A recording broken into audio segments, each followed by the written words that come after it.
l'honneur d'accueillir le professeur Luc Prounet, qu'on avait accueilli non pas il y a 5 ans, je pensais que c'était il y a 5 ans, en fait c'était presque il y a 10 ans. Il y a un petit peu de temps. Il y a un petit peu de temps, voilà, et qui nous a fait déjà un topo, et certains d'entre vous étaient déjà là.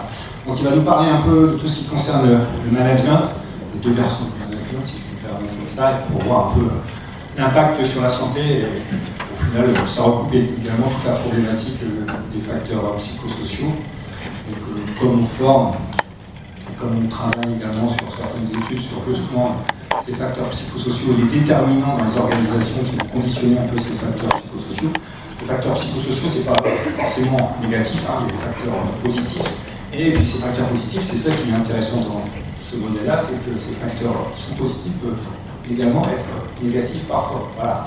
Donc on va pouvoir faire le tour de la question et je vais tout de suite laisser la parole très rapidement à Anne-Marie Delève, que je remercie encore parce que pour le coup là, l'Institut des Jeux de la Santé, on vous accueille, on n'a pas fait grand-chose, le casting a été réalisé et la mise en place par Anne-Marie Delève. Et je remercie aussi les étudiants de thèse, notamment Nathan Roger de Bigard, Sherazade Milka et Thomas Capé qui ont donné un commun, ainsi que tous les collègues administratifs de l'Institut d'ingénierie de la santé et puis le support également Erwan Stéphane-Blanchard, notre directeur. Voilà, merci à toutes et à tous, et puis une bonne séance, et surtout vous n'hésitez pas si vous avez des questions, des interrogations à poser. Les questions, le but du jeu c'est que ce ne soit pas une conférence académique, mais qu'il y ait des échanges et des interactions également. Allez, merci à tous. Merci Frédéric. Merci à vous tous. Je veux dire, vous avez posé votre professeur, c'est très bien. Donc on est très fiers. Moi je m'appelle Anne-Marie Delève, et alors je suis très fière et très contente d'être ici. Et parce que c'est un petit côté reconstitution de Ligue dissoute, parce que certains s'en souviennent peut-être, mis à part Frédéric, Paul Crozet, que je salue aussi, on a œuvré ensemble sur ces mêmes questions un peu préfigurantes de l'avenir de la relation au travail, au spectre de la santé, dans tous ces états depuis un petit moment, avec votre président, enfin notre président, donc Jacques Bouvet. Je vous laisse peut-être Jacques dire aussi 2 mots d'accueil, et après je vais vous présenter notre menu. Bonjour et merci d'être là. Mon mot d'accueil, c'est pour remercier le campus santé de l'université de nous recevoir et de permettre l'organisation de cette conférence d'échange sur un thème. Notre thème général, c'est santé, sécurité au travail. Et la santé dans le secteur de la santé au travail est une chose importante. Alors on peut se sentir quelquefois un peu timide avec le mot management en disant on ne l'a pas encore fait, ou au contraire on l'a subi, on ne l'a pas mené. Mais rassurez-vous, l'une des personnes les plus difficiles à manager, c'est nous-mêmes. Donc de l'expérience, on en a tous. Et nous allons examiner avec le professeur Prounet, qui nous fait le plaisir de venir de Montréal jusqu'à nous, pour voir quelle réflexion, quel thème de réflexion pour nous tous il a travaillé en matière de management toxique, mais je voudrais surtout parler aussi de management positif, parce que du toxique, il faut le voir, le cerner, et puis après, il faut dans l'action, bien sûr, l'éviter et faire du positif. Donc merci encore à vous tous, et merci au professeur Prounet, à qui je passe la parole, en remerciant au passage Anne-Marie, qui, comme d'habitude, va animer notre réunion. Merci à vous. Est-ce que je peux te dire Anne-Marie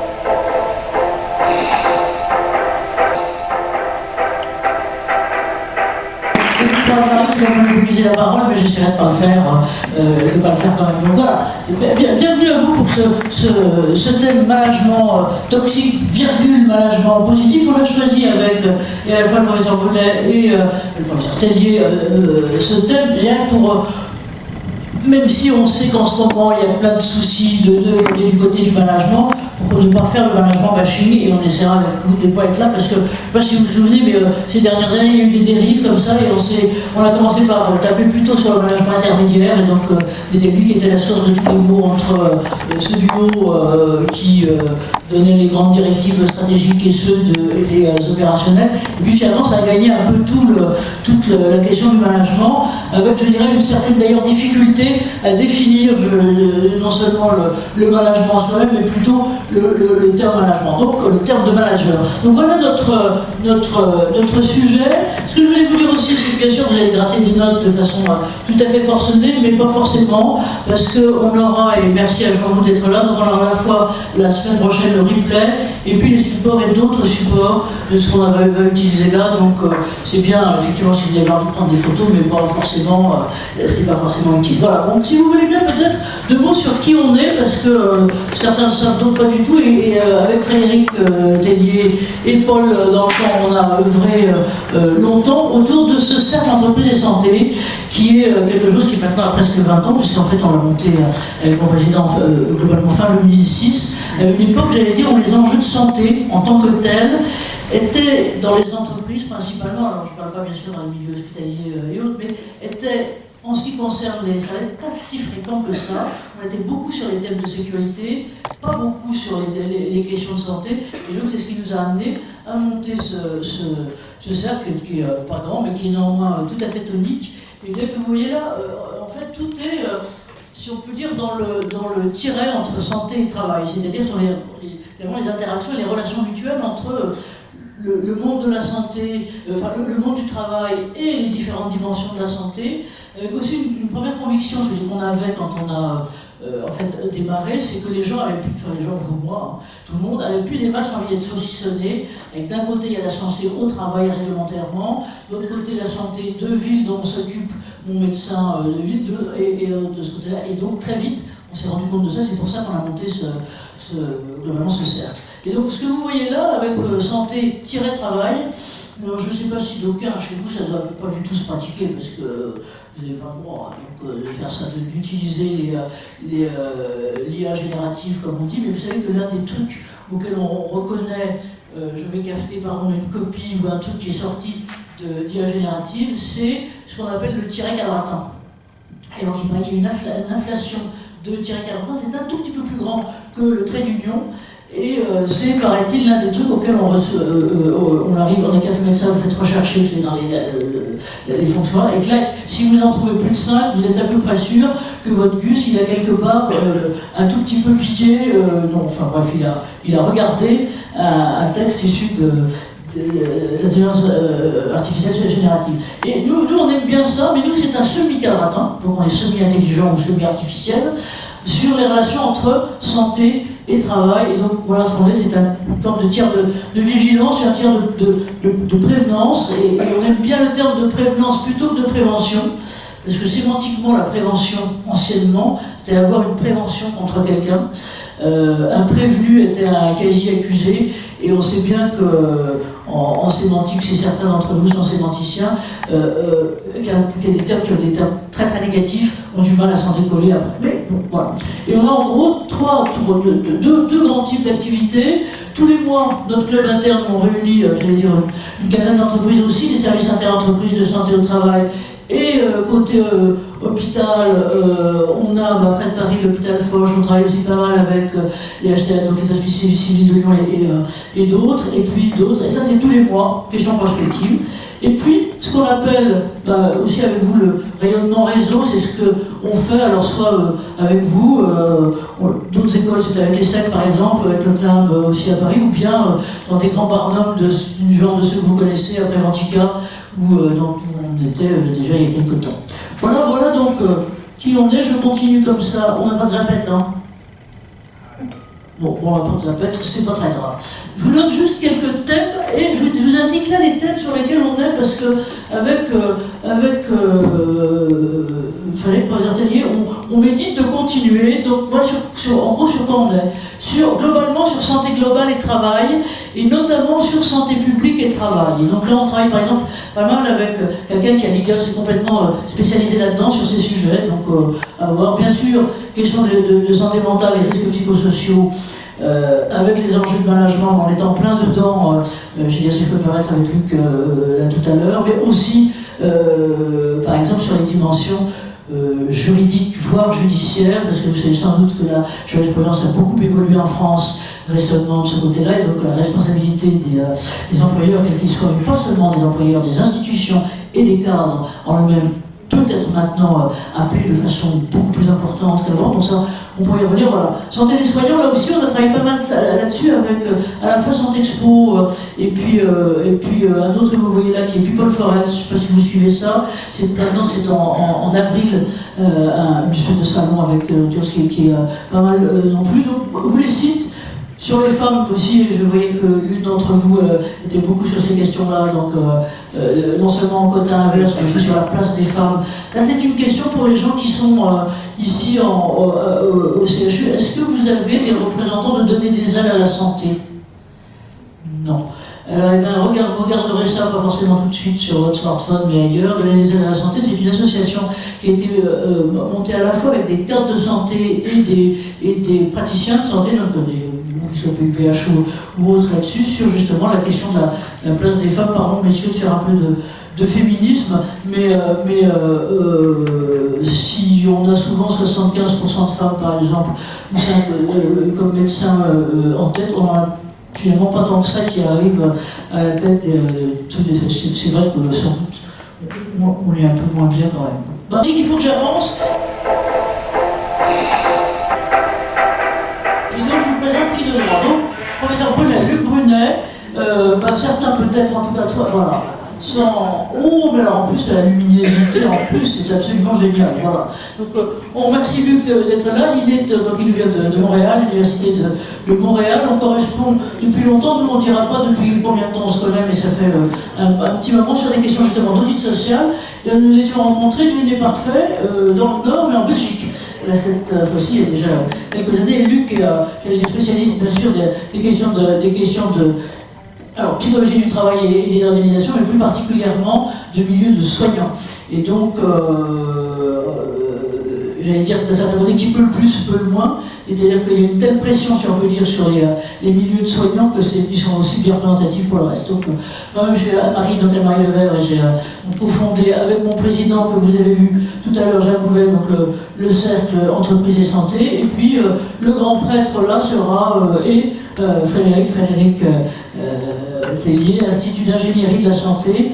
Et alors, si je peux me permettre, je trouve que c'est très très bien que tu t'appelles ingénierie de la santé et que ce ne soit pas ingénierie de la médecine, parce que vous savez peut-être les batailles que de temps en temps qu'il y a sous-jacentes pour appeler telle entité plutôt santé ou plutôt médecine. Il y a eu des années, mais tout ça, vous étiez déjà en barboteuse. On est passé de la santé au service de médecine du travail au service de santé au travail. Et donc là, c'était une très très grande victoire, parce que c'était aussi reconnaître que les médecins, pardon pour ceux qui sont là, mais ne sont pas propriétaires de la santé.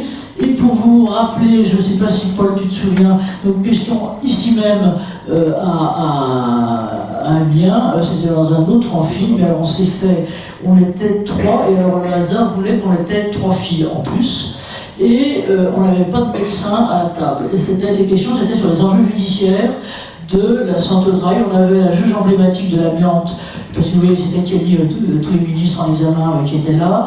Le fille à l'époque qui pilotait, Laurence qui pilotait la RACT à ce moment-là, et moi là-dessus. Et on s'est fait mais canarder après. Comment vous osez parler de santé sans être médecin? Voilà, je ne dirais pas de qui il s'agissait, mais c'était quand même pas loin d'ici. Donc, merci en tout cas, Frédéric, de diriger et d'avoir piloté la santé et l'ingénierie de la santé sans être médecin. 2 mots sur la façon dont on va procéder. J'aurais juste quelques mots d'introduction pour vous rappeler en gros la question du management et de la santé. Et puis carte blanche à Luc. Et ensuite regard croisé avec vous tous et Paul, pardon. Est-ce que Frédéric Duin, docteur Duin, est là ou pas encore? Non. Alors on lui tirera les oreilles. Bon, parce que je l'avais annoncé, voilà. Juste quelques trucs, je vous rappelle, alors bien sûr, pour fâcher personne, j'ai pas pris la France. Parce que comme ça se passe ailleurs, hein, c'est pas chez nous. Et donc, voilà. Quelques chiffres en rappel sur le stress déclaré en Union Européenne. Donc on voit entre 2019 et les dernières stats de 2024. Là, ce sont les statistiques de Gallup qui produisent tous les je dirais plusieurs fois par an, cet observatoire de lieu de travail, qu'il soit public ou qu'il soit privé là-dessus. Et donc vous voyez, vous avez tout salarié la ligne bleue, et vous voyez quand même que les pauvres managers dont il va être question en matière de management toxique, eh ben, ils sont peut-être plus encore touchés par le stress, et on a avant Covid et au moment du Covid, la période Covid et la façon dont tout ça a suivi. Autre question que l'on a voulu regarder aussi, c'est la perception de l'intensité du travail, et dont on voit aussi que ça monte beaucoup. À partir, là, les premières années c'était 2014, avec une intensification très importante à partir du moment finalement de la basculement Covid, si on peut dire. Et puis le dernier truc que je vous demande de vous rappeler, alors encore une fois, je n'ai pas fait de spécification par secteur, mais c'est de quel soutien bénéficie, encore une fois, cette fois-ci on est sur l'Europe uniquement, et ce sont non plus les chiffres de Gallup, mais les chiffres de l'Eurofound, donc la Fondation Dublin. Et donc, en 2021, quelle était la perception du soutien par sa hiérarchie, du soutien par son manager? Au soutien, 41%. Soutien modéré, donc là on est le bof du milieu, mais enfin il n'est pas négatif, c'est 44%, et jamais ou rarement de l'ordre de 15%. Donc on a globalement en Europe à peu près 15% des salariés qui se sentent pas soutenus du tout globalement par leur hiérarchie. Donc, ça sera à vous de nous dire, vous aussi, ce que vous en pensez et comment vous ressentez les choses chez nous. Alors, j'ai pas réussi à trouver les stats exactes, ce qui est tout à fait intéressant. C'est du nombre de managers à l'hôpital. Alors, globalement, on est en France entre 10 et 20% selon les activités, quelquefois plus globalement sur d'autres métiers. En matière hospitalière, alors là, tout étant extrêmement mélangé entre est-ce que vous êtes de la catégorie A ou est-ce que vous n'êtes pas de la catégorie A, est-ce que vous êtes un vrai manager encadrant, ou est-ce que vous êtes un faux, ou est-ce que vous n'êtes pas un vrai manager, pas un vrai cadre, mais que vous managez des projets. On est finalement dans une branche coulée absolument totale sur la définition de qui encadre et qui encadre quoi. Mais bon, en règle générale, cette question, encore une fois, de perception des choses, elle est là. Voilà. Donc, je vais rester à côté de là pour faire petit. Non, si tu veux bien, et puis je vais te passer la parole à Luc Luponnet. Donc nous on s'est connus aussi sur des questions de climat et de climat organisationnel, où j'ai eu l'honneur et l'avantage de préfacer l'édition de l'un de ses ouvrages sur le climat, et on a effectivement bossé pas mal là-dessus avec, je dirais que c'est une préconisation, c'est effectivement assez... Alors merci Anne-Marie, ça c'est fort. Alors ça me fait plaisir d'être avec vous aujourd'hui. Et c'est toujours un plaisir renouvelé pour moi de venir en France, la terre de mon ancêtre, qui s'appelait Mathieu Brunet, qui est parti de Normandie il y a 425 ans pour aller en Nouvelle-France, pour la défendre, non pas contre les Indiens, absolument pas, c'était contre les Anglais, puis il s'est installé à Boston à ce moment-là. Donc il faisait partie du régiment de Carignan. Alors donc, ça fait plusieurs années que je travaille sur la notion de leadership. Ça va, vous m'entendez bien? Oui. La notion de leadership et la notion de climat. Et évidemment, la santé psychologique. Donc, j'ai un laboratoire dans lequel on travaille depuis de nombreuses années sur la santé psychologique, et où on a identifié deux pôles importants, qui sont, pour être en santé, en bonne santé, le bien-être au travail, qui correspond à deux stress que Anne Sellier, qui d'ailleurs m'a enseigné, qui est à l'Université de Montréal. Vous connaissez Anne Sellier, c'est le découvreur du stress. Alors, avec le stress qui est bien-être et la détresse qui est le stress négatif qu'on connaît généralement. Alors, donc on a regardé ce qui se passait, effectivement, qu'est-ce qui pouvait influencer la santé psychologique au travail. On a sorti deux facteurs qui pondéraient très fort, le climat et le leadership. Alors, dans le leadership, au début, on s'est posé la question, est-ce qu'il existe un style de leadership idéal? Ce que tout le monde essaie de voir. Si vous faites une petite recherche sur Google, vous allez trouver 100 000, plus de 100 000 articles portant sur le leadership et tous les modèles, modèle transformationnel, transactionnel, etc. Donc, à ce moment-là, on s'est dit, ben là, ça n'a pas beaucoup de bon sens. On devrait plutôt regarder qu'est-ce qui peut causer, qu'est-ce que c'est que le mauvais leadership. Alors, ça nous amène donc au leadership toxique, ou ce qu'on appelle le leadership destructeur. Oui. Donc, le leadership destructeur, donc le leadership toxique, c'est la même chose. Ça réfère à des comportements volontaires de la part du gestionnaire visant à porter préjudice, à faire du mal, à nuire et à affecter émotionnellement les cadres hiérarchiques aussi qui sont au-dessus de lui ou de elle, et aussi les employés. Donc, un leader négatif va souvent avoir aussi un effet sur ses supérieurs à lui ou à elle, et évidemment sur ses employés. Donc, capacité de transgresser les normes, les intérêts légitimes de l'organisation. Alors, le leader, comme on va voir tout à l'heure, le narcissique a tendance à enlever, à voler le succès de ses subordonnés, puis les mettre à son nom. Alors, adopter à leur tour aussi un style de leadership recourant des méthodes, des comportements nuisibles, injustifiés afin d'influencer négativement les membres de l'organisation qui les entourent, tous les types d'employés qui peuvent tourner autour d'un leader. Alors, on a identifié 4 styles de leadership. Le premier, c'est tyrannique, qui est un leadership fondé sur le favoritisme, une autorité orientée vers l'obtention de gains personnels et le plaisir de dominer les subordonnés. C'est des gens qui exercent un pouvoir égocentrique sur les gens. Le fait de pouvoir influencer quelqu'un, mais l'influencer, mais dominer la personne. On a identifié évidemment le narcissique. Les narcissiques, il y en a beaucoup parce que les organisations, bien souvent, ont tendance à, quand elles font la sélection, à aller chercher ces gens-là parce qu'ils ont l'air des gens qui réussissent. Alors, donc, accompagner l'arrogance, s'associe à un besoin de pouvoir aussi énorme, d'admiration et de domination. Donc, d'admiration, c'est qu'ils vont admirer les leaders qui sont comme eux. Donc, ils vont les donner même en exemple. Leadership machiavélique. Ça, c'est assez particulier. Vous avez entendu parler de Machiavel déjà? Donc, vous entrez en 1534 avec les Médicis. Machiavel avait observé comment des gens qui gouvernent peuvent obtenir du succès. Alors, c'est fondé sur la manipulation et le contrôle interpersonnel. Ils n'ont pas d'empathie. Ce sont des gens froids. Et la chose la plus étrange, ils vont exceller dans des milieux qui sont désorganisés.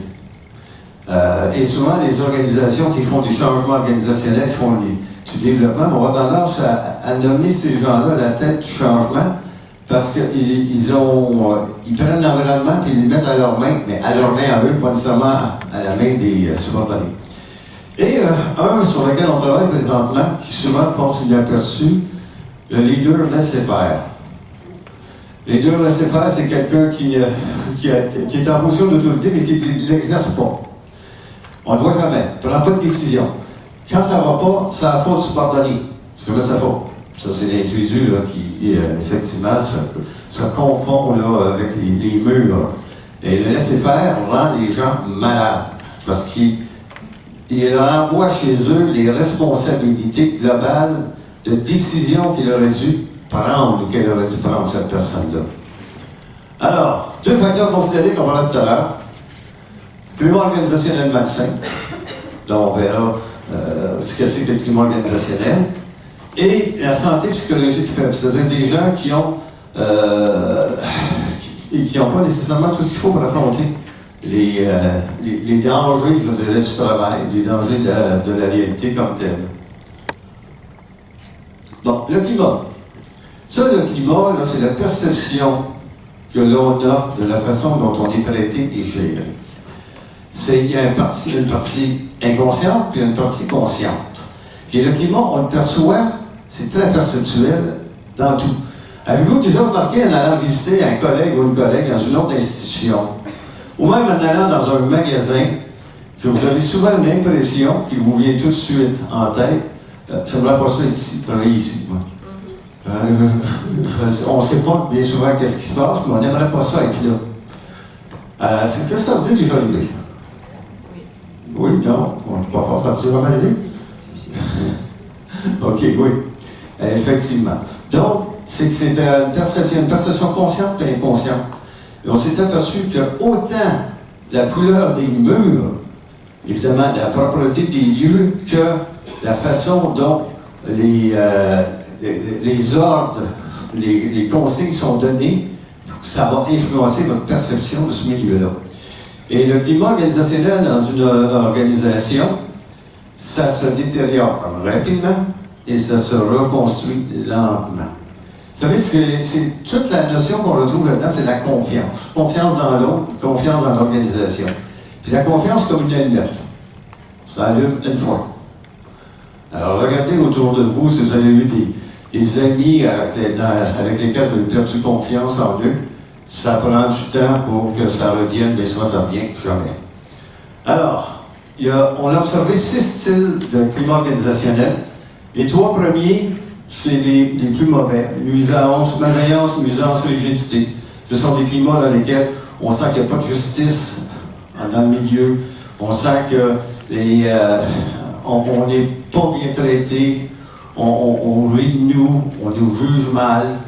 Et on a les 3 meilleurs climats qui vont vers la bienveillance, que c'est le paradis, tant mieux, si vous arrivez à ça. Il y a seulement à peu près 3-4% des organisations, que ce soit privées, publiques, hospitalières ou autres, qui ont un climat aussi élevé que ça. Alors, le climat de souplesse, on sent que c'est assez souple, c'est pas trop rigide au niveau des prises de décision. Le soutien, on est soutenu dans ce qu'on fait. Et la bienveillance, qui est un trait qui fait partie de l'éthique qu'on va voir tout à l'heure chez les leaders. La bienveillance, on sent qu'on nous veut du bien dans le milieu de travail. Les climats, les mauvais climats qu'on va appeler climats de méfiance, ont aussi des pathologies comme les humains. Les organisations, ce sont des regroupements d'humains. On peut observer les mêmes dysfonctionnements que chez les humains. Il y a des climats organisationnels dépressifs. Ça, c'est très visible. Vous allez dans une organisation, puis vous avez l'impression que tout le monde pleure, tout le monde est déprimé. Ils sont toujours négatifs, les gens. Dramatiques. Les organisations dramatiques, c'est des organisations dans lesquelles tout est monté en épingle. La moindre petite erreur. Vous savez que si vous faites une petite erreur, ça va être la fin du monde. Compulsifs. Les compulsifs, on fait toujours la même chose. Alors, vous savez, les compulsifs, là. Et quand vous entrez dans ces organisations-là, vous savez comment on va vous fêter votre retraite dans 35-40 ans. C'est toujours la même chose, les gens sont habillés de la même façon, ils parlent de la même façon, ils utilisent quasiment un langage qui est propre à l'organisation. C'est très particulier. Les paranoïaques, c'est des organisations où tout le monde surveille tout le monde. On a l'impression qu'on est surveillé dans tout ce qu'on fait, qu'on a quelqu'un qui va aller nous dénoncer par la direction. Bref, c'est un même climat paranoïaque. Et climat schizoïde. Climat schizoïde, c'est une organisation dans laquelle la direction est complètement coupée des employés. Et puis, eux, ils savent ce qui est bon pour eux. Puis ils font ce qu'ils pensent qui est bon, et c'est souvent le contraire. C'est beaucoup, comme je disais tout à l'heure, c'est beaucoup plus de perception, de la façon dont on est traité, que la réalité elle-même qui nous touche. Tandis que dans les climats de confiance, on va trouver d'éthique. Il y a deux grandes catégories d'éthique qu'on devrait trouver, c'est les gestionnaires.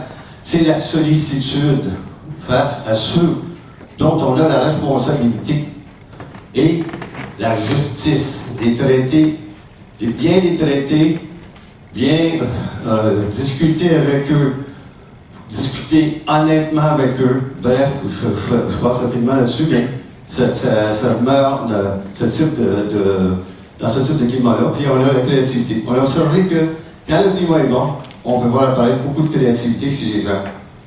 Quand il est mauvais, les gens font du bricolage. Bien souvent, ils attendent qu'on vienne nous dire quoi faire parce qu'on ne sait pas ce qu'on va faire. Okay? Alors, la santé psychologique, ça s'appréhende non seulement par l'absence d'états négatifs, détresse, mais aussi par la présence d'états positifs. Vous avez tous déjà remarqué des gens lourdement handicapés qui sont heureux. Vous avez remarqué ça? Ils sont heureux. Puis, Et on se dit, mais qu'est-ce qui se passe? Ils sont heureux dans leur état, ils ont adopté leur état, puis ils sont heureux de la vie. Alors, donc, c'est pas juste l'absence d'état négatif, mais aussi la présence d'état positif. Alors, voici les deux grands pôles. La santé psychologique. Alors, c'est pas seulement le stress. La dernière année que Hans Selye découvrait du stress enseigné, il se plaignait déjà de la manière dont sa théorie était mal comprise d'une certaine façon. Il disait, on a retenu que l'aspect négatif du stress, mais pas l'aspect positif. Il disait, on a tous besoin d'un peu de stress. Vous avez du stress dans ce que vous faites.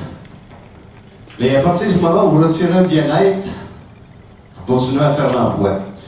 Alors, dans le bien-être, on retrouve la sérénité par rapport à l'anxiété. On va trouver l'implication par rapport au désengagement. Et on va trouver l'harmonie ou l'irritabilité. Dans la détresse, on a l'irritabilité et l'agressivité. Vous avez déjà remarqué quelqu'un qui commence à en avoir assez, qui ne peut plus supporter la pression. Cette personne-là devient bien souvent irritable. Vous allez lui dire, je pense qu'elle a besoin d'aide et elle va vous envoyer paître. Donc, l'irritabilité se trouve là-dedans. L'anxiété, dépression, ça c'est typique. Donc, des états de détresse. Et le désengagement, la personne se coupe de son organisation. Dans les recherches qu'on a faites, dont je vais vous présenter les résultats tout à l'heure, on a évalué la santé psychologique de 907 infirmières, donc dans les hôpitaux québécois. Et on a observé des infirmières qui avaient un bien-être élevé, un niveau de détresse faible. On en a observé qui avaient un niveau de bien-être faible, mais un niveau de détresse élevé. Ça, c'est des gens qui ont une étiquette de burn-out. On a trouvé des gens qui n'avaient aucun bien-être, aucune détresse. Là, on se demande, mais qu'est-ce qu'ils font là, ces gens-là? C'est le bon vieux concept d'aliénation au travail qui revient maintenant. Ces gens-là font du temps. Ils sont désengagés par rapport à leur profession, par rapport à leur organisation. Ils trouvent absolument bien intéressant ce qu'ils font, mais ils sont comme un prisonnier qui attend, si vous voulez, la fin de sa sentence. Eux, ils attendent la possibilité de prendre leur retraite. Puis c'est comme ça qu'ils comptent le nombre de jours qui restent pour prendre leur retraite. Alors, oui, dans celui-là ici, dans la recherche qu'on a faite auprès de 907 infirmières, on a observé 3 profils de santé psychologique. Donc, un profil où le bien-être total est élevé puis la détresse est faible. Un profil où le bien-être est élevé, la détresse est un peu plus élevée. Puis un troisième profil où les deux s'en vont, si vous voulez, c'est très dangereux. Le troisième profil, c'est un profil qui va amener graduellement à une mise hors de combat de la personne à son travail. Oui. OK. Alors, aussi des données qu'on a observées auprès de nos infirmières ici et infirmiers. Alors, comportement et attitude, corrélation avec le résultat global du leadership tyrannique. On a regardé avec eux, pour les infirmières qui avaient répondu, parce qu'on pourrait regarder avec le climat tout à l'heure, ceux qui perçoivent que leur supérieur, leur infirmière chef ou autre, est toxique, est tyrannique, est-ce qu'ils ont des façons d'appréhender la réalité qui est positive ou négative? Ainsi, rendement au travail, corrélation avec le résultat global du leadership tyrannique, vous allez dire la corrélation n'est pas forte, mais elle est négative. C'est-à-dire qu'ils vont avoir tendance à diminuer la quantité d'énergie qu'ils mettent au travail. Mobilisation, on va être mobilisé, c'est être motivé. Moins 0,07. Ça agit sur la motivation, pas énormément, mais ça agit. Bien-être psychologique, 0,30. Donc, ça agit beaucoup, moins 0,30. Bien-être psychologique. Détresse psychologique, 0,33. Moins 33, pardon. Ça agit aussi. Intention de quitter le climat de travail, 42%. Donc, le leadership tyrannique aussi affecte le climat. L'intention de quitter l'hôpital, 33. Donc, 33% des gens, si vous voulez, avaient l'intention de quitter. L'intention de quitter la profession, pas juste l'hôpital. 24%. Puis l'intention de quitter l'unité de travail, le service, 36%. Donc, ça faisait qu'on a un gros effet sur ces aspects-là au niveau des comportements au travail. Alors, et ce qu'on va remarquer aussi, c'est que le leadership tyrannique, il y a une relation très forte avec le climat. Moins vous percevez bien vous ou votre supérieur, plus vous risquez d'avoir des comportements qui vont être négatifs. Plus vous avez des comportements qui vont être négatifs, bien souvent, ce type d'individu-là ou de personne va augmenter la pression sur vous, puis là, on entre dans un cercle vicieux, puis on tombe dans un climat qui se dégrade très rapidement. Plus spécifiquement, le leadership tyrannique réduit le rendement de travail des infirmières. Il réduit les comportements de mobilisation de performance, c'est-à-dire l'investissement additionnel que l'employé va faire au-delà de ses responsabilités. Donc, collaborer avec ses collègues. Avec dans un leadership destructeur, on ne collabore pas beaucoup avec ses collègues. Proposer des solutions constructives dans une perspective d'amélioration, avoir un souci constant du bien-être de l'organisation. Réduire le bien-être psychologique, on l'a vu tantôt, augmente la détresse psychologique, a une incidence négative sur le climat de travail. Alors, leadership toxique, ça favorise l'intention de quitter. Beaucoup de gens vont quitter l'organisation, l'hôpital, face à un leadership toxique. Et il y a des gens qui sont aussi très vulnérables qui vont tomber réellement malades. Et parce que le leadership toxique, l'individu ou la personne a tendance à faire du harcèlement. Très fort là-dedans, sont des spécialistes du harcèlement. Puis le harcèlement psychologique, surtout parce que ça ne laisse pas de traces. Hein. La torture psychologique ne laisse pas de traces. Torture physique, oui. Alors donc, ils vont avoir tendance à faire ça. C'est associé négativement au leadership authentique. Donc, le leadership toxique, on dit qu'il est associé négativement au leadership authentique. On remarque qu'on a l'impression que l'individu qui est notre supérieur ou qui a un comportement, c'est un peu comme si c'était une personne qui est fausse. Donc, c'est pas des vrais leaders. On regardait aussi chez nos infirmières du diplômé du cégep. Le cégep, dans le système québécois, c'est l'institution d'enseignement qu'il y a après le secondaire et l'université.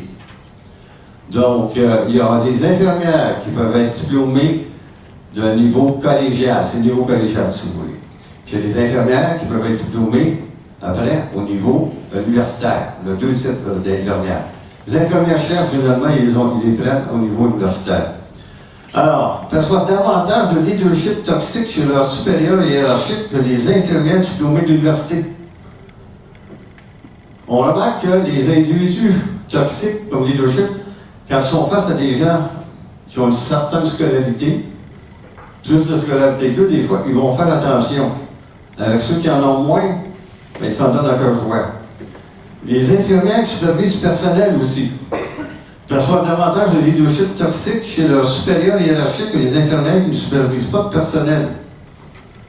Donc, en d'autres mots, ça veut dire que les infirmières qui supervisent le personnel vont sentir une pression qui vient de leur leader à eux, bien souvent, de se comporter comme ce supérieur-là, ou donc, après le personnel. Leadership destructif prend naissance auprès de la personnalité du gestionnaire. On a retrouvé des traits de personnalité qui sont typiques à des leaders, hommes ou femmes, destructifs ou toxiques. Donc, les gens qui n'ont pas d'amabilité, qui sont névropathes, qui ont de la difficulté à s'adapter aussi à l'attention. Parce qu'un leader toxique, bien souvent, va réagir face à la tension de travail en étant encore plus toxique, en mettant ça sur la faute des subordonnés. Alors, dans quelle mesure, là c'est des questions que je vous pose aussi pour que vous pensiez, dans quelle mesure l'intervention de type formation coaching peut véritablement modifier la structure de votre personnalité? Qu'est-ce que vous pensez de ça? Est-ce qu'on peut changer quelqu'un, un machiavélique, par un programme de formation? Non. La personnalité, quand on regarde les théories de personnalité, a tendance à être figée quasiment pour toujours quand on est dans la vingtaine. Ça va être très dur si vous voulez le changer. Alors, les formations en leadership qui sont données, bien souvent, on peut se poser des questions sur la valeur de cette formation-là. Vous avez une professeure de la Sorbonne, qui est Julia de Fernandez, qui, depuis quelques années, a écrit des articles sur la valeur de la formation en leadership. Nombreuses organisations éprouvent la difficulté à gérer les conflits interpersonnels aussi, la gestion des conflits. Une chose qu'il faut retenir, c'est que les conflits sont inévitables.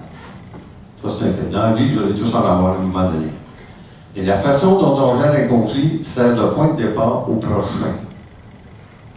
Il ne faut pas oublier ça, que la façon dont il gère le conflit, il va revenir un peu plus tard si vous l'étouffez. Si vous écrasez la personne. Alors, donc, dans quelle mesure ce contexte contribue à générer des leaders destructeurs? Les conflits? Oui. S'ils sont incapables, effectivement, de gérer le conflit, d'analyser correctement les facteurs en cause, donc, comme je disais tout à l'heure, parce que c'est que les conflits sont inévitables, c'est ça, ça va de soi, et on peut les prévenir. Dans quelle mesure les leaders transformationnels, ça c'est supposément les meilleurs types de leaders qu'on peut trouver dans une organisation quand on regarde les théories là, qui donnent des modèles idéaux, peuvent devenir des leaders destructeurs? Oui. Mais ça veut dire qu'il y avait déjà une personnalité en dessous qui permettait donc de voir l'apparition. On s'aperçoit que ces gens-là vont sortir à un moment donné dans la période de crise. Ils n'agiront pas comme fois crise, ils vont devenir dictatoriales. Dans quelle mesure les outils de sélection de personnel peuvent véritablement prédire ces leaders destructeurs? Pensez-vous qu'on peut détecter ça? On a une bonne sélection? Oui. Par une bonne sélection sur les traits de personnalité, on peut voir venir, effectivement, quelqu'un qui risque de devenir, je vous dirais, destructeur. Ceux qui sont le plus durs à sélectionner, c'est les machiavéliques. Ils sont manipulateurs. Ils n'ont pas d'empathie. Ils sont froids. Eux, là, face à un questionnaire psychotechnique, ils vont bien souvent le contourner, ils sont bien souvent assez intelligents pour prévoir ce que vous voulez comme réponse. Alors, les autres, effectivement, ils peuvent. Les narcissiques aussi, donc peuvent faire ça. Je peux piquer le micro 30 secondes. Merci. C'est juste question pour vous, c'est que je crois que là, en fait, notre ami Luc est en train d'afficher, j'allais dire, les questions métaphysiques très profondes sur, mais c'est vrai, sur qu'est-ce qu'on fait quand on a ces profils-là, et qu'est-ce qu'on peut faire, est-ce qu'il y a la vraie question, qu'est-ce qu'on peut faire pour soit anticiper, soit contrecarrer, est-ce qu'il y a certaines choses qui sont complètement, bref, on ne pourra rien faire, et finalement la seule solution c'est quelque part une éviction d'un côté ou d'un autre, et donc moi ce que je vous propose, c'est que ces deux fiches-là, la précédente et puis celle-ci, peut-être vous les ayez en tête, et quand on va reprendre dans quelques minutes, quand on va un peu reprendre cette fois-ci l'interaction avec vous, peut-être qu'on regarde comment vous ressentez justement ces questions-là. C'est qu'en ce moment, enfin je pense que chez vous aussi, la question de la transformation, de la gestion du changement est absolument fondamentale là-dessus, et je dois dire que très gentiment, la question que tu poses en disant est-ce que les leaders transformationnels peuvent, j'allais dire, de redevenir, mais des leaders normaux, c'est-à-dire avec peut-être des coefficients d'empathie un peu plus profondes que ceux dont on a sans doute besoin peut-être pour faire changer les voilà. Qu'on garde toutes ces questions-là et que peut-être d'ores et déjà vous commenciez à vous les noter pour que quand Luc aura fini tout à l'heure, on puisse amorcer le débat, et avec nos deux leaders de fait, donc pas toxiques du tout, Frédéric et puis Paul, et notre autre Frédéric, il n'est pas là non plus. Ça, je lui tirerai les oreilles. J'ai oublié d'enseigner aussi tout à l'heure, est-ce que les caractéristiques physiques de quelqu'un peuvent déterminer s'il est un bon ou une bonne leader? physique. On a des collègues à l'Université d'Amsterdam depuis 3 ans qui ont identifié ce qu'ils appellent le complexe de Napoléon. À partir donc d'études, si vous voulez, sur ce que faisait Napoléon. C'est pas en France, apparemment. Ah non? À partir de traits de caractère. Et ils ont identifié dans les organisations, il y a des gens qui se sont plaints, ils ont dit ma patronne ou mon patron, face à mes autres collègues, elle n'est jamais agressive, mais face à moi, oui. Pourquoi? Êtes-vous plus grand ou plus grande que votre patron? Oui. Alors, ils ont observé que les employés qui sont plus grands ou plus grandes que leurs supérieurs ont tendance, quand ils ont un supérieur qui est plus petit, à être confrontés à quelqu'un qui va démontrer de l'agressivité face à eux. Alors, ça reste là maintenant à être validé, mais c'est intéressant parce qu'on a toujours cru que le profil physique de quelqu'un ne pouvait pas être effectivement devenir un problème en leadership. Donc, la personne soit belle ou beau, ça ne pose pas nécessairement de problème, mais qu'elle soit grande ou petite, oui. Alors, donc, ça va être à suivre. Les données se font présentement là-dessus. Là. Alors, oui. Alors, ici, c'est un autre donné, OK. Méta-analyse qui a été faite, méta-analyse, une grande analyse de travaux par rapport au climat qu'on a vu tout à l'heure et le leadership destructeur. Donc, le leadership destructeur qui se caractérise par la violence, des comportements antisociaux, on retrouve ça dans le leadership destructeur et non dans le leadership constructif. Les comportements antisociaux, là, c'est tous les comportements qui sont condamnables, quasiment de la fraude ou tout ce que vous voulez, le manque de politisme. Marge de confiance à l'égard du superviseur, plus 0,57, plus 0,71. Donc, c'est sûr que le leadership constructif il en tire plus de la confiance. La satisfaction au travail, c'est la même chose, c'est le leadership constructif. Les motivations au travail, le leadership destructeur affecte négativement, donc, le travail. L'intention de quitter l'organisation, le leadership constructif est plus bas, un peu, donc. Justice organisationnelle, mais évidemment, le leadership constructeur, c'est à 32. Performance organisationnelle, point à l'occasion. Comment ça? Ça n'affecte pas la performance, le rendement. C'est que vous pouvez avoir un leader, ou une leader destructrice, mais continuez à bien faire votre travail quand même. Donc, en général, performance organisationnelle, engagement organisationnel, moins 0,21. Alors, le leadership destructeur fait que les gens ne s'engagent pas bien dans l'organisation, tandis que ça va être plus du côté constructif. L'image de soi, l'estime de soi, le leadership destructeur affecte votre image. On a fait des études chez des gens qui sont tombés malades suite au comportement d'un leader ou d'une leader destructeur. Et on remarque que ces gens-là se sentent coupables de ce qui leur est arrivé. Ils se disent, ouais, sûrement j'ai fait quelque chose, c'est pas vrai, là, pourquoi me faire ça? Alors, ils ont tendance à se sentir coupables, à rejeter sur eux les résultats des problèmes psychologiques qui les affectent. Et puis, un point qu'on a remarqué aussi, c'est que ces gens-là sont démolis. On ne sait pas ce qu'ils étaient avant, bien souvent. Ils n'étaient sûrement pas comme ils sont là, maintenant.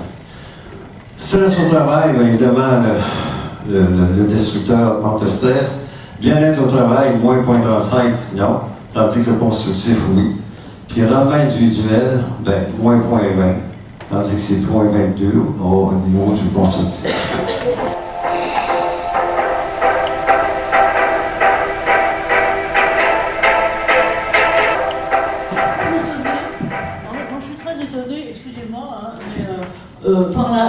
Par la dernière ligne, parce qu'en gros, finalement, qu'on ait un patron de profil leadership destructeur ou de leadership constructif, je dois dire que, bon, ça dépend des échantillons, mais il n'y a pas une différence terrible.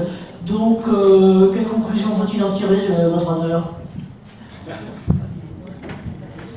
Ça sera pour vous aussi. Il y a des... Moins 20, 22, il y a Ah, c'est moins 20, 22, pardon, j'ai lu moins 20. Bon, alors ça va. Ça va pour ça? Ça va, oui. C'était le tiret, tu vois. Ok, on peut penser. Tant mieux. Mais c'est qu'on a fait subversif. Ah, on peut penser à l'autre. Ok, alors on passe au suivant, pardon. Alors, ça, c'est. On prend notre échantillon d'infirmières. On a regardé les principaux énoncés qui les affectaient beaucoup. Donc, diminue, dévalorise ses employés. À l'occasion, 26%, jamais 66%. Eux, ils disaient, jamais ma direction fait ça. Et pour le reste, là, ça veut dire qu'à peu près 30%, 40% des gens disent qu'on est affecté par ça. Exagère l'importance des erreurs, des faiblesses. On a, encore une fois, on a 594 sur 907 qui disent que le leader négatif exagère l'importance et les faiblesses de ses employés. Puis critique sévèrement ses employés qui font des erreurs. Ben, on a encore une fois à jamais 58%, mais on arrive à l'occasion, puis régulièrement, 34 et 8%.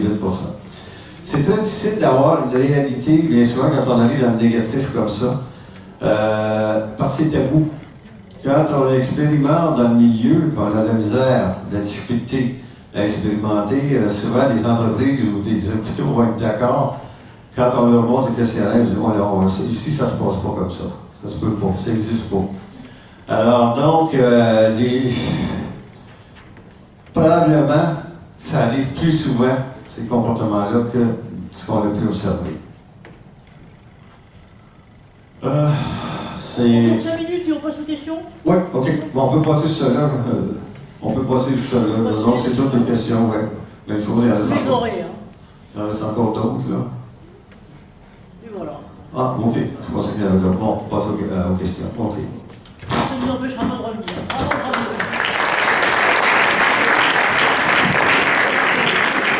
Merci Luc, merci en plus d'avoir centré les choses sur les métiers de santé, de soins et hospitaliers, parce que on est aussi proche et adossé une faculté de ce côté-là. Alors maintenant, voilà, vos regards complémentaires, un peu vos questions, que ce soit là-dessus ou autre chose, vous savez la vieille plaisanterie, hein, vous avez le droit de poser une question et puis on a le droit de répondre à autre chose. Donc vous pouvez tout à fait, globalement, tout à fait le faire. Je disais, mes questions, la première, c'est que par rapport à ça, on voit bien ce que sont les risques. Et bien ce que sont les risques d'un management toxique qui globalement est... Mais maintenant, qu'est-ce qu'on peut faire de l'autre côté pour finalement pour inciter à peut-être avoir un management plus positif? Qu'est-ce que vous avez pu observer aussi? Et notamment, je pense à cette fameuse question là en ce moment sur la transformation. Ouf! Tout le monde était dans une douce pénombre, à somnoler, et puis d'un seul coup, crac, il attrape ça. Mais c'était pour la famille. Mais ça marche. Un tout petit peu moins là. Vous avez les moyens de vous faire. Ah bah non, voilà. Mais ici c'est là où c'est fromage au dessert. Hein. Il n'y a pas de. On peut pas. Bon, voilà. Question, attendez, moi je vais descendre.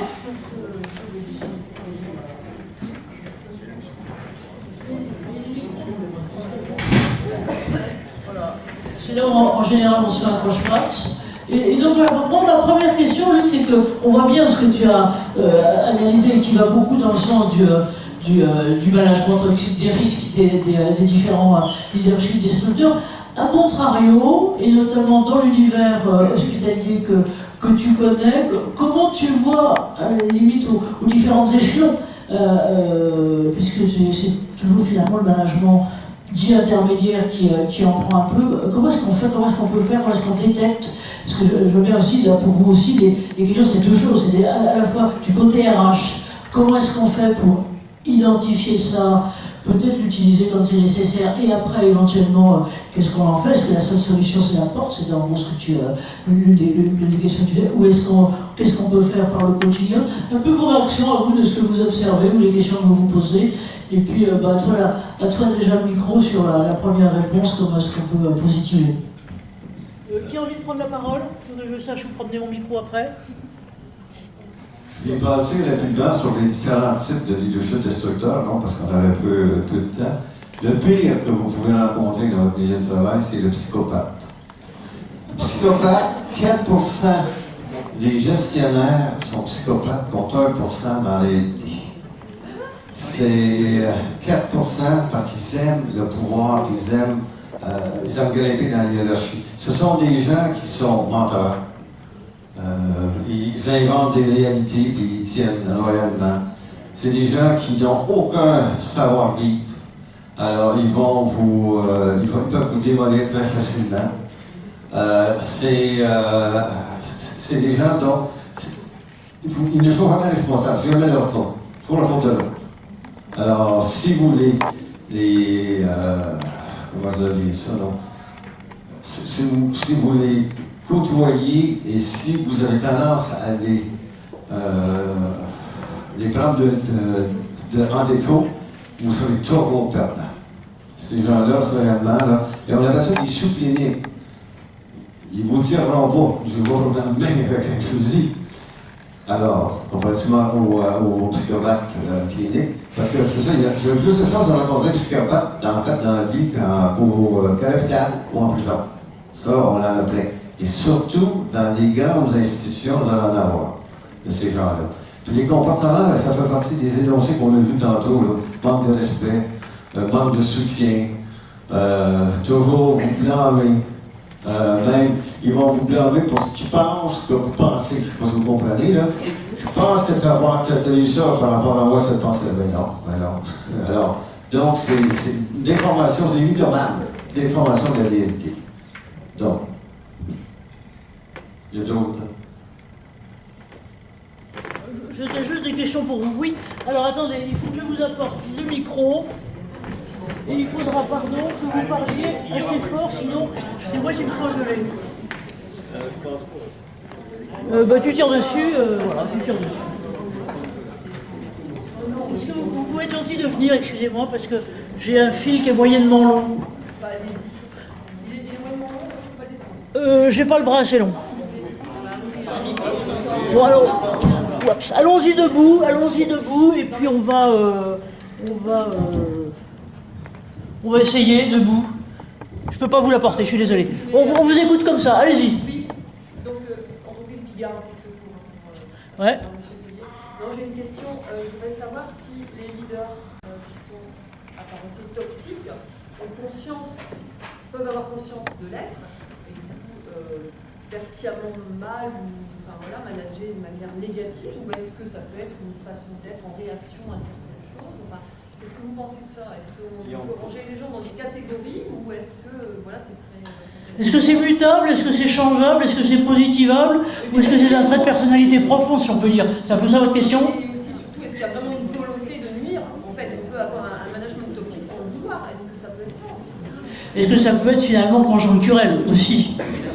Conjoncturel ou lié à un environnement? Paul, ton sentiment?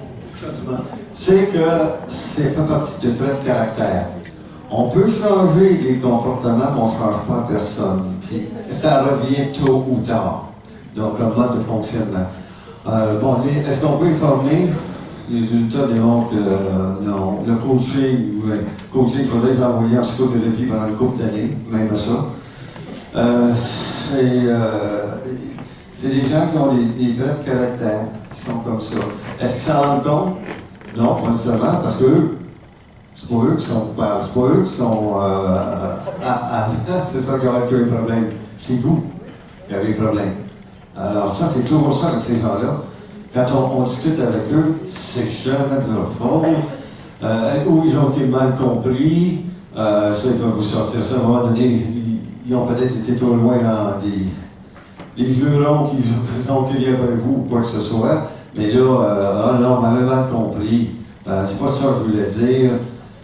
Là, c'est peut-être pas ça que vous voulez dire, mais vous le dites souvent. Donc, mais ils s'en rendent pas compte. Puis on a regardé les formations qui étaient données à ces gens-là. Ça ne change pas grand-chose. Il y en a qui sont... C'est une question de degré, hein? Il y en a qui sont juste peut-être un peu. Il suffit qu'il y ait beaucoup de tension où là, ils dérapent. Puis là, après ça, ils reviennent et ils vont toujours être sur la ligne. Alors, mais c'est très difficile. Ouais. Oui. J'aurais deux questions, donc la même aussi à Gueule Damien. J'aurais deux questions. C'est est-ce que je voudrais que vous veniez sur cette idée que certaines organisations, notamment les grandes organisations, fabriquent-elles ou favorisent-elles l'accès au poste de direction de ces profils-là? Et la deuxième question, c'est sur le recrutement. Alors, vous aviez commencé à l'évoquer sur des tests de personnalité qui sont très à la mode. Vous avez commencé à expliquer, j'aimerais que vous alliez plus loin. Est-ce qu'on peut identifier, parce que c'est peut-être le bon moment, identifier ces profils-là pour éviter qu'ils rentrent dans les organisations? Est-ce que ça fonctionne? Bon, il y a des organisations qui ont des processus de sélection sérieux. Ils ont beaucoup moins, quand on regarde la documentation, de problèmes, d'individus problématiques. Ça, c'est un fait. Parce qu'il y a moyen de diagnostiquer ces phénomènes-là. Sauf, comme je disais tout à l'heure, il y a des gens qui sont capables de jouer les questionnaires. Alors, c'est pour ça que, suite à des tests psychométriques, c'est bon de voir la personne en entrevue. On va voir. L'individu qui a des tendances, faut dire machiavéliques, narcissiques ou même psychopathiques, a tendance, à un moment donné, à se fourvoyer dans ses mensonges. Ça, quand on les interroge, à un moment donné, on se dit, mais oui, mais vous m'avez dit non tout à l'heure. Ah, j'avais dit ça. Donc, on fait attention avec ces gens-là. Mais oui, il y a moyen de prévenir avec une sélection qui est rigoureuse. Les psychopathes, ce que j'ai vu, moi, c'est qu'ils vont avoir tendance à contourner toute forme d'évaluation pour la sélection. Puis ils sont très habiles là-dedans, ils vont dire hey, écoutez, moi je l'ai rencontré, il va être supérieur à vous, là. Il m'a dit que j'étais correct, je n'ai pas besoin de passer ça. Ils ont peur, parce qu'ils savent quoi se faire prendre. Alors, ils vont réussir à rentrer, bien sûr, dans l'organisation par un phénomène de réseautage. Donc, de gens qu'ils ont cru et qui vont faire en sorte qu'ils vont entrer. Même chose pour les narcissiques. Les narcissiques donnent toujours une image de gagnant-gagnant. Ils ont toujours gagné dans ce qu'ils ont fait. Ils ont fait des grandes choses au travail. Alors que bien souvent, ce qu'ils rapportent, c'est ce que les employés ont fait, pas eux. Donc, ils volent la performance des employés.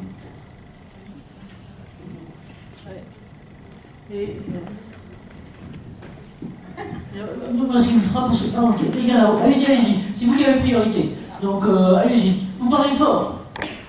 Je vais faire ce que je peux. François, du coup, je suis infirmier à Amazon. Et en fait, ma question, c'est apparemment, on ne change pas les traits de personnalité. Donc, du coup, on en fait quoi des gens? Est-ce qu'ils s'aperçoivent déjà s'ils sont tyranniques, toxiques? Est-ce que les gens, si le manager toxique, est-ce qu'ils s'en aperçoivent? Et du coup, peu importe, qu'est-ce qu'on en fait? On en fait quoi? Chez eux, on essaie de ne pas les faire entrer dans l'organisation. Ça, c'est comme la population générale. Dites-vous, quand vous marchez sur un trottoir bondé de gens, que les organisations, c'est un échantillon de ces gens-là qui sont dans le milieu. Il y a des gens qui sont bien adaptés, d'autres non. Et l'important, c'est de faire en sorte de ne pas recevoir les gens qui sont les adaptés. Changer de personne pour les parler à... Si vous avez des collègues en psychothérapie, tout ça, vous allez voir, on peut les aider à changer certains comportements, mais la personne ne change pas. Quand elle va avoir trop de pression, trop de stress, c'est les comportements nuisibles qui vont réapparaître. Alors, mais ça, c'est toujours une question de degré. Vous avez des psychopathes très profonds, vous en avez moins. Ceux qui sont moins, bien, ils vont peut-être faire des petites crises de toxicité quand ils ont un peu de stress. Mais ceux qui sont beaucoup, de toute façon, ceux qui sont beaucoup ne voudront pas être sélectionnés, ne voudront pas passer de test. Ils vont avoir tendance à vouloir contourner. Le pire, c'est les narcissiques. Les narcissiques, eux, ils ont tendance à se vendre tellement bien auprès de la haute direction, parlent de leur réussite, même s'ils ne sont pas vrais. Et puis, donc, il y en a qui vont acheter ça, ils vont les considérer comme ça. Ils ont changé un hôpital dans leur expérience passée. Ils ont amené du changement partout, alors que c'est peut-être pas vrai. Oui. Est-ce qu'il y en a qui se sont aperçus, du coup, quand vous avez fait vos enquêtes, est-ce qu'à un moment donné, il y a des managers qui se sont dit, oui, je suis ce manager toxique? Et est-ce qu'il y a une révélation? Est-ce qu'il y a quelque chose qui bouge? Comment ça se passe à ce moment-là? Est-ce qu'il y a un déni? où il y a confrontation à la réalité. Il y a du déni. J'en ai jamais vu qui ont reçu le Saint-Esprit tout d'un coup, suite à une formation. Non, il y a beaucoup de déni parce que les gens n'aiment pas ça, être pris en défaut, puis exprimer leurs défauts. Alors, c'est très difficile de changer ça. On s'est aperçu, nous, que plutôt que d'intervenir en formation, parce qu'on a regardé aussi, il n'y a pas beaucoup de formations en leadership qui a réellement évolué dans le sens scientifique. Alors, donc, on ne peut jamais savoir ce que c'est, mais on s'est aperçu qu'ils vont participer à des sessions de formation, mais ça sert à rien. Ça sert à rien. Parce qu'ils sont capables de justifier pourquoi ils se comportent. Tout le temps, tout le temps, tout le temps. Ça va?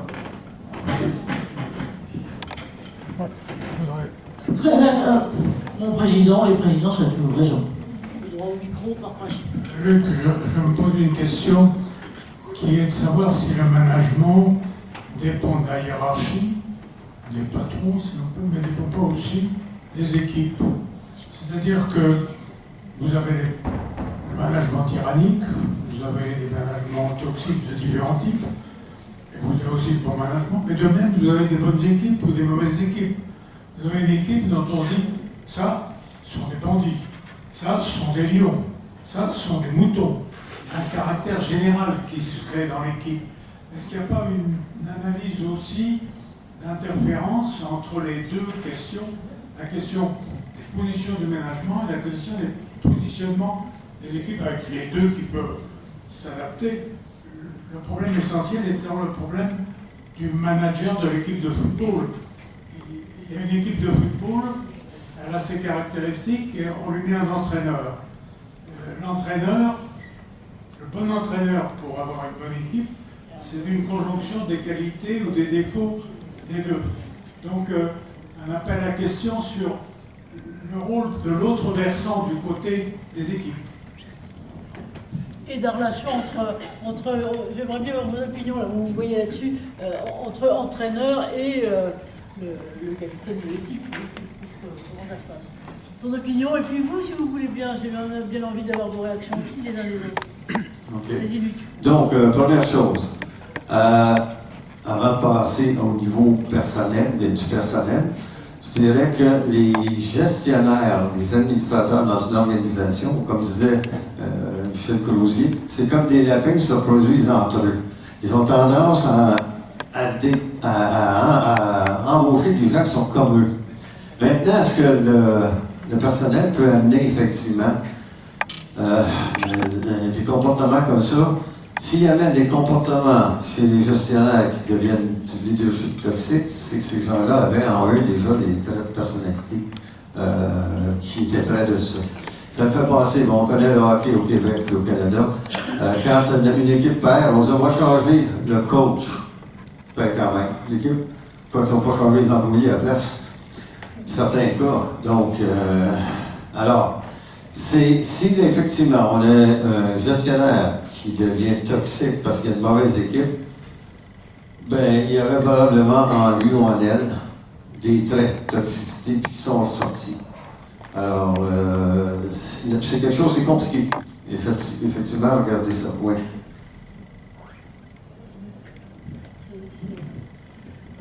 Merci aux uns aux autres et aussi de vos questions, mais c'est vrai que les choses se compliquent avec finalement le changement auquel on est tous poussés, tous obligés et coincés d'aller, et où on voit effectivement de temps en temps les RH, alors s'il y en a certains parmi vous, j'aimerais bien aussi qu'ils s'expriment, mais on voit aussi les RH choisir certains profils dits, ce que tu appelles transformationnels, finalement pour faire bouger, j'allais dire, de notre force des équipes, parce que l'obligation de performance, quelle qu'elle soit, elle n'est pas la même dans le secteur public et dans le secteur privé, mais elle est quand même globalement, elle est là et interprétée aussi diversement.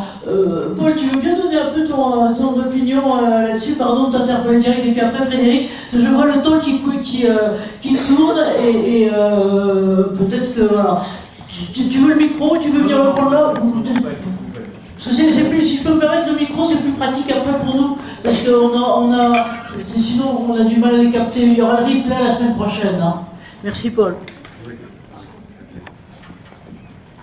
Je suis en bout de ligne. Oui. Voilà, vous avez beaucoup poser la question de l'individu, de sa personnalité. Il y a aussi le management, les directives managériales. Et la question que je me pose, est-ce que l'individu n'est pas parfois broyé par le contexte, par la productivité, qui fait qu'il va adopter une attitude managériale, des comportements qui sont ceux qui sont voulus par sa direction, peut-être justement parce que ça fait référence aussi à quelques éléments très personnels, très profonds de lui-même, mais qu'on lui demande des comptes, qu'on lui demande des résultats, qu'on lui demande que son équipe travaille, qu'on lui demande de licencier telle et telle personne. Et donc, la question que je me pose, c'est quel est le rôle entre l'individu, enfin la part de responsabilité de l'individu et la part de la responsabilité de l'organisation. Ça, c'est la première question. Et par rapport à vos questionnaires, la question que je me pose, c'est qu'est-ce qui est testé? Est-ce que c'est la réalité objective, qui est très difficile à définir, ou est-ce que c'est la perception, la subjectivité, la réalité subjective, qui pour moi est plus importante que la réalité, mais qui est bien entendu soumise à beaucoup de biais, et un individu va considérer que son supérieur est toxique, alors que l'autre considérera que c'est la stricte normalité d'un comportement, parce que c'est le chef et parce qu'il y a des règles, etc. Et puis peut-être dernière question, est-ce qu'il n'y a pas aussi des évolutions dans les traditions managériales ou dans la culture des individus, c'est-à-dire que au début du XXe siècle, on acceptait des choses qu'on n'a plus acceptées à la fin du XXe siècle et qu'on n'accepte pas aujourd'hui. Et donc la notion de toxicité, elle a probablement aussi pas mal changé. Voilà les quelques réflexions que je voulais poser. Parfaitement raison, on a observé que... Attends. Micro, merci pour le super. On a observé effectivement qu'il y a des différences au niveau de la résistance ou de la définition qu'on va donner de toxicité. Dans certaines organisations, il y a des traits culturels très importants. Si vous avez en Amérique du Sud, le machisme est très important chez un gestionnaire. Puis le machisme, bien souvent, ça peut avoir l'air assez dur. Alors, les employés vont accepter ça. Il y a toujours des gens qui vont accepter certains types de comportements, d'autres non. À partir du moment où ceux qui ne l'acceptent pas et que ça touche à leur santé psychologique, il y a un problème. Et il y a des gens qui vont être d'accord avec des narcissiques. Bien souvent, il y a des personnes qui vont, face à un leader narcissique qui a toujours tendance à se montrer supérieur à tout le monde, qui vont être... moi j'aime bien ça, donc ils vont adorer cette personne-là. Et puis qui vont suivre ça, parce qu'il y en a d'autres qui vont dire, ben non, ça n'a pas de bon sens. Et on a toujours, je vous vois parfaitement les autres, il y en a des gens chez qui le comportement du gestionnaire va être perçu de façon négative et d'autres positive. Et ce qu'on remarque, c'est qu'il y en a souvent moins qui perçoivent ça de façon positive que de façon négative. Mais il y en a qui vont faire ça. On a remarqué des gens qui sont des engagés au travail, et puis ça ne leur dérange pas qu'on ne demande pas leur opinion sur les tâches, qui ne sont pas consultés, ça ne les dérange pas, eux, ils ne veulent pas être consultés. Alors donc, ces gens-là, face à quelqu'un qui est très, très autoritaire, ben, je vois bien ça, qu'on dit, dis quoi faire, je le fais. Merci. Okay. Merci beaucoup.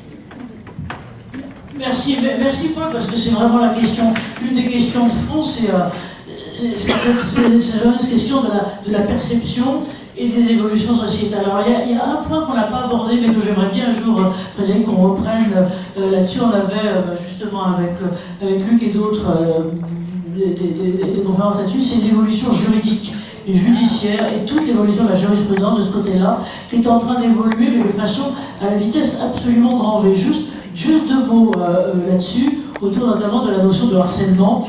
Donc, alors c'est à la fois le harcèlement sexuel, sexiste du côté principalement les femmes, mais il n'y a pas que, et du côté du harcèlement moral, et qui là est en train de changer, mais alors complètement en 15 ans. Puisque vous savez qu'on est passé globalement de ce qu'était une obligation de résultat qui était finalement assez flou il y a 15 ans, à maintenant une obligation de moyens renforcés. Et en matière de harcèlement, sur les 3 niveaux, maintenant on a juridiquement, et la jurisprudence a basculé notamment cet été, on a 3 niveaux de harcèlement. Vous avez le harcèlement, j'allais dire classique, individuel, de personne à personne, et qui en règle générale se fait de façon descendante dans la chaîne hiérarchique, mais pas que. Vous avez effectivement le harcèlement managérial qui là va caractériser non seulement un comportement de personne à personne, mais vraiment d'attitude, voire d'outils de fonctionnement, outil c'est difficile à dire, mais de fonctionnement managérial d'une entité ou d'un groupe d'entités, mais vous avez, et donc ça a été retenu cet été en fait par la Cour de casse, qui est le harcèlement institutionnel. C'est-à-dire, je ne sais pas si vous avez vu, mais c'est toutes les suites des affaires France Télécom, et où maintenant c'est non seulement un mode de management, mais une institution qui peut être responsable de ça.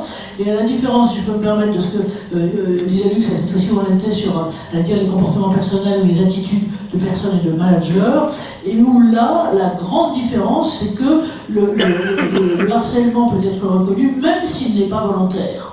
Et donc là, il y a notamment sur tout ce qui est la chaîne des acteurs, c'est-à-dire une direction générale, mais aussi des managers, voire des managers opérationnels qui peuvent être reconnus à la fois, j'allais dire, civilement, et donc en termes de dédommagement derrière, mais aussi pénalement, autant de dédommagement. Et ça, je trouve que ça vaudrait le coup. Je ne sais pas si vous avez les uns les autres ton copain, je ne me souviens plus comment il s'appelait, qui est prof de droit, pardon, globalement sur ces questions-là. Je trouve que ça vaudrait vraiment le coup parce que là, ça a énormément changé en 2-3 ans, là, de façon très très forte. Et on a, en gros, ce qui est quand même, c'est ce que c'est, mais c'est quand même regarder ce qu'est l'attitude du juge, et l'attitude du juge a complètement changé. Et donc maintenant, elle regarde, dans les obligations de moyens renforcées, elle regarde tout ce qui a été consigné ou témoigné, donc globalement de l'importance des témoignages sur un management harcelant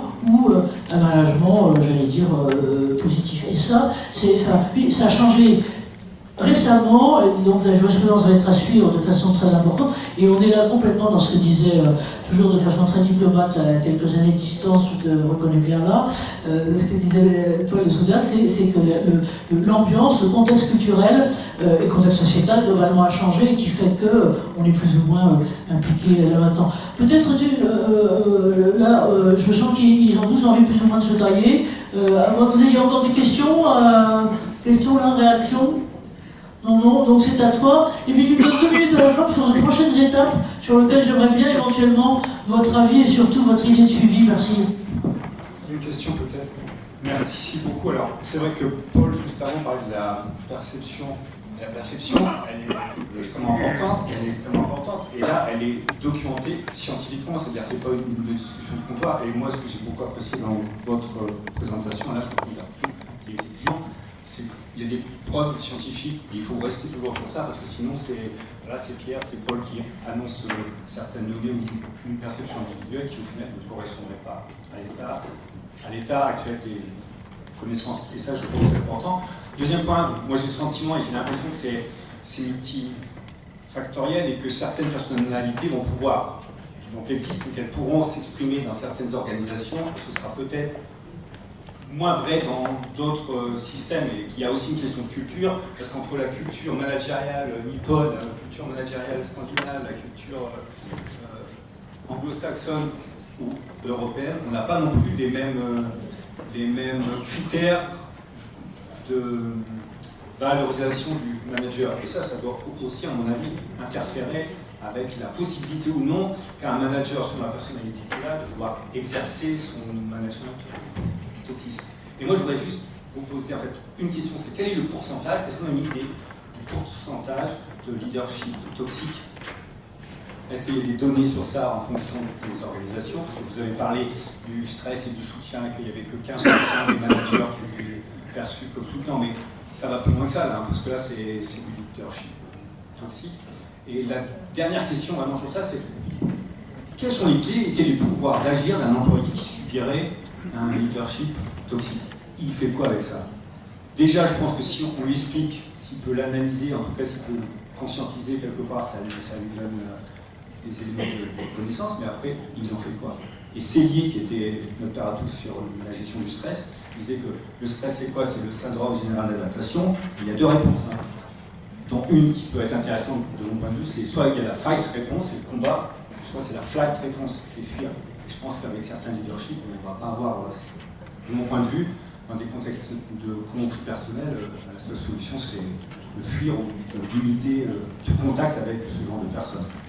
Donc sur le pourcentage et sur le pourcentage et sur le pouvoir d'agir d'un employé ou d'une personne, parce qu'au final, on a surtout parlé du top-down, mais il y aurait aussi le down-top à discuter, parce qu'il n'y a pas que des managers toxiques, il y aura certains employés, certains collaborateurs toxiques.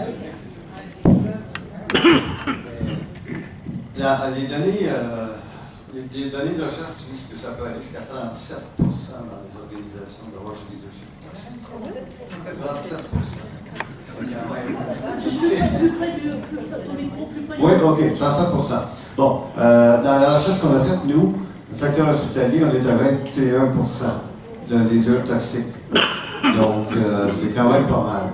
Mais 37%, c'est énorme. L'autre point, oui, il y a des individus qui sont toxiques. Nos organisations, c'est des représentations sociales. Donc, on a toutes sortes d'individus dans une organisation. Il y en a qui vont aussi être toxiques, mais ils vont être toxiques face à nos collègues. Une chance qu'on a des lois contre le harcèlement, ça peut aider. Alors, mais qu'est-ce qu'on fait aussi quand on a un leader toxique? Là, si on est syndiqué, on va se prendre un syndicat dans un peu les temps, et ça prend des preuves, il faut apporter des preuves. Alors, il faut que ce soit un comportement continu. Donc, il faut être très, je dirais, opérationnel dans la façon de le présenter. Une chose qu'il faut penser à un moment donné, si un leader toxique est accepté dans l'organisation, bien souvent, son ou sa supérieure à lui le sait. Et ça fait son affaire. D'avoir quelqu'un qui gère durement et puis d'autant plus qu'il va dire que bon, ces gens-là, ils ne m'aiment pas parce que je leur demande du travail. Donc, c'est du droit de gérance que je fais. C'est pas ça. Mais souvent, ils vont avoir un supérieur en haut qui va être d'accord pour accepter les gens de même. Le leadership laissez-faire qu'on a vu tantôt, c'est des gens qui vont s'y faire pas, prendre les autres, sont calmes. Mais ça crée de l'insécurité, c'est l'insécurité qui devient mauvaise pour eux. Et souvent, ils ont un supérieur qui est d'accord là-dessus. Il ne pose pas de problème, cet individu-là, il fait rien, c'est correct. C'est moi qui gère en passant à travers cette personne-là. Donc, il y a des jeux de police, il y a des coalitions qui se font, en tout cas. Pour ceux qui sont intéressés là-dedans, vous pouvez lire le livre de Bollinger et Hofstede de l'Université de Maastricht, qui parle des différences culturelles dans le management et qui parle des cultures masculines, des cultures féminines, etc. Et les comportements qui sont en dessous qui vont être acceptables. On sait, nous on est à côté proche de l'Amérique du Sud, on sait qu'il y a les gestionnaires d'Amérique du Sud sont plus durs, plus directs face à la façon d'exprimer, sans nécessairement être méchants, parce que les leaders toxiques sont méchants face à leurs employés. Donc on peut avoir des façons de faire qui sont plus difficiles, plus dures, et sans être méchant face à la personne qui reçoit ça. C'est comme quand on parle de harcèlement psychologique, il y a une différence entre dire à quelqu'un que tu pourrais faire mieux, c'est pas bien fait, et de lui dire faut-tu être assez nouille pour écrire un rapport comme ça? Ça, c'est méchant. On attaque l'ego de la personne. Alors, il y a des façons de faire qui deviennent méchantes de cette façon-là.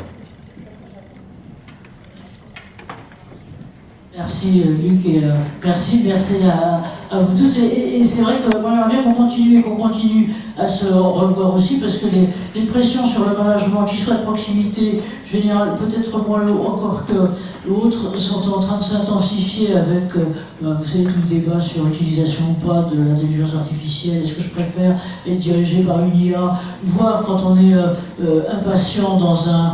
Je dois dire que moi, ça aurait été mon cas, je suis désolé, mais quand vous êtes impatient de temps en temps d'un médecin tout PUPH qui soit et qui vous annonce une chose, enfin bref, que vous allez claquer, et qui ne sait pas vraiment le dire très correctement, et que surtout, heureusement, ça s'avère faux, c'est vrai que de temps en temps, on aimerait bien que ce soit peut-être plutôt une IA plus nuancée qui vous dise les choses de façon plus gentille. Voilà. Donc ça, c'était pour dire, et vous demander de remercier et d'applaudir, parce que lui, il n'est pas artificiel. Il est plus que notre ami, merci à Julie Grandi, c'était la passion merci à vous, Paul et Frédéric d'avoir été là. Et puis moi, je voulais vous suggérer des prochaines étapes ou d'autres idées, notamment pour vous deux et vous tous les deux. Alors, une chose qui est tout à fait importante, qu'a dit Paul, qui ne va pas se tailler tout de suite, parce que c'est nous que j'interpelle, pas de bol. Donc là-dessus, c'est la question de la perception. Et on est, sur toutes nos questions, je veux dire que ce soit management, encore plus prévention, santé, sécurité, c'est qu'on est toujours en train d'étudier des sondages. C'est-à-dire qu'en gros, on demande des perceptions, on demande aux gens des attitudes, des déclarations de comportement. Or maintenant, on a quand même un fantastique outil que sont les data, que sont les vraies data, les big data en santé de travail. Je ne sais pas si vous savez, mais il y a une omerta pas possible, pas trop sur les données de santé, mais en tout cas sur les données de santé de travail, de façon tout à fait importante pour des raisons qui sont à la fois idéologiques et politiques globalement surtout. La peur de la traçabilité des expositions fait qu'on n'a pas ça, mais là on commence à les avoir, donc on est en train de nous beaucoup bouger là-dessus. Si cette question vous intéresse, on l'a amené il y a juste 15 jours notre 14e UX Forum là-dessus, avec beaucoup d'ailleurs. Moi ce qui m'étonne, je ne sais pas si entre vous, il est par là Frédéric, c'est dommage, mais les services de santé au travail et les services interentreprises. Et il se trouve, alors je vais vous dire à mon grand étonnement naïf, que les services interentreprises de santé au travail sont parfois beaucoup plus, même souvent, beaucoup plus en avance que les services de santé au travail de grandes entreprises sur ces questions-là. Donc voilà, question des data, si ça vous intéresse, on en reparle. Autre chose dont j'aimerais bien aussi vous parler, alors là pour certains, vous connaissez notre tropisme forcené sur les exosquelettes, et donc sur tout ce qui est dispositif d'assistance physique, compte tenu des évolutions du vieillissement et autres, et des difficultés à trouver du personnel. Donc on l'a tenu en juin, notre deuxième Frédéric était là, et celui d'ici aussi. Merci à toi, et d'ailleurs d'avoir été là sur ce côté-là, sur le CARE, parce qu'on voit, on est très en retard en France, mais ça bouge du côté de l'utilisation des exosquelettes dans le domaine médical, hospitalier et médico-social. Et là, ce que je voulais vous montrer là, c'était les deux Frédéric, il y avait celui-là que vous connaissez, et l'autre, le médecin coordonnateur de Frédéric Edouin, avec tout ce qui est fait. Si vous avez un peu de temps, allez l'interviewer, tu fais peut-être intervenir, Frédéric, il est tout à fait passionnant, spécialiste de biomécanique avant d'être médecin. Alors Jules Kraft, il était, quand il était étudiant, spécialiste marionnettiste, et donc de tout ce qui était sur les articulations, et le truc des articulations, tout à fait passionnant. Et puis l'autre, alors ça c'est l'avenir. Excusez-moi, mais l'avenir, je voudrais bien qu'on travaille avec toi ou avec l'autre, avec Grenoble qui est aussi sur Iran, ce qui est développé par des ingénieurs, donc ce sont 2X qui ont monté ça il y a 4 ans, qui sont les premiers robots humanoïdes. Et donc vous avez dû voir, c'est là-haut, donc c'est Rollercraft, il y a 2 sociétés en France, et vous avez dû voir l'an dernier le type qui est au milieu et qui est un paraplégique, porteur de flamme, il a porté la flamme, avec, et donc ils aident à la verticalisation, qui est un truc fantastique de ce côté-là, avec, sans leur faire de la pub, ils sont vraiment géniaux. De démarrage, c'était beaucoup utilisé dans uniquement des établissements, j'allais dire médicaux, sur ce qui était une forme de les paraplégiques, les atteintes pédulaires, un certain nombre de choses de ce type-là. Et maintenant, ils sont en train de développer.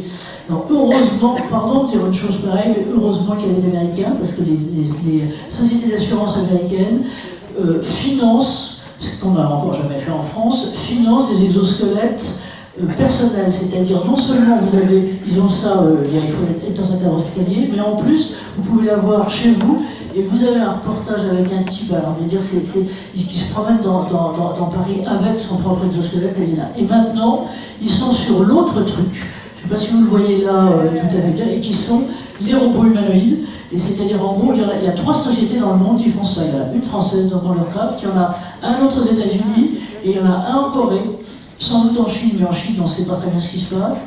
Et donc ils sont à la fois sur les exosquelettes personnels, mais surtout sur les exosquelettes professionnels.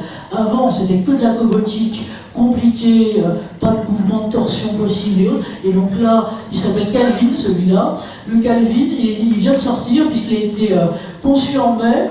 Sorti, il vous avait aidé par Renault, ils avaient 3 mois, ils l'ont fait en même pas 30 jours.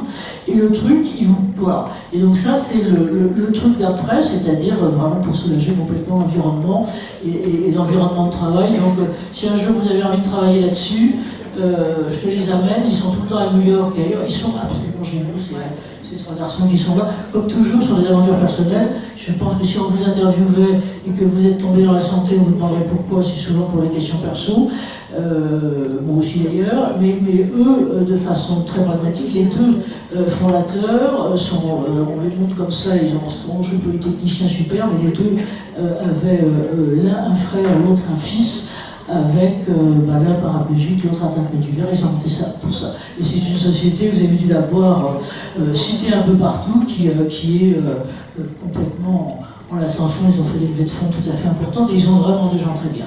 Voilà, donc ça c'est l'un des développements qu'éventuellement on aimerait discuter avec vous, parce que je pense qu'on a besoin d'avoir, pardon, parce que nous on est plutôt comme vous, du mou, excusez-moi de te traiter de mou, mais enfin, je veux dire, on n'est pas des ingénieurs polytechniciens ni centraliens, et donc plutôt sur les disciplines d'intégration, de prévention et autres, donc on sera content de faire ça avec vous. Voilà. Et merci à vous tous de nous avoir accueillis.